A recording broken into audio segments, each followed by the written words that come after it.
നമുക്കറിയാം evening food ഇപ്പോൾ എല്ലാവരും കുറച്ചുകൊണ്ടിരിക്കുന്ന ഒരു സമയമാണ്. ഇത്രയും ഫുഡ് നമുക്ക് എന്തായാലും കഴിക്കാൻ പറ്റില്ല. ശരിക്കും അപ്പോൾ നമ്മൾ കേറ്ററിംഗുകാരെ സഹായിക്കുക അല്ലെങ്കിൽ അവരുടെ ബിസിനസ് പ്രൊമോട്ട് ചെയ്യല്ലേ ചെയ്യുക എന്ന് നമുക്ക് പലപ്പോഴും തോന്നാറുണ്ട്.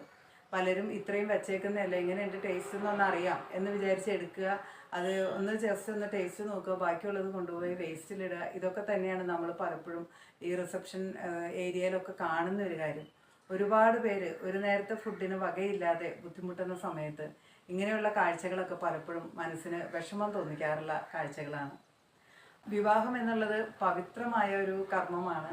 അത് അവരുടെ ജീവിതത്തിൽ ഏറ്റവും മെമ്മറബിൾ ആയിട്ടുള്ളൊരു ഡേ ആണ്. അത് കൂടുതൽ മെമ്മറബിൾ ആക്കാൻ വേണ്ടിയാണ് നമ്മൾ പലപ്പോഴും ഈ ആഘോഷങ്ങളൊക്കെ കൊഴുപ്പിക്കുന്നത്.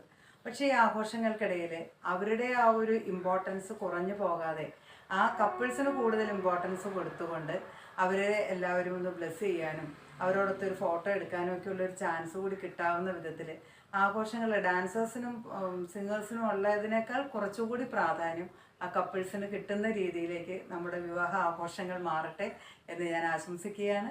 വീണ്ടും കാണാം. നന്ദി. ശുഭദിനം.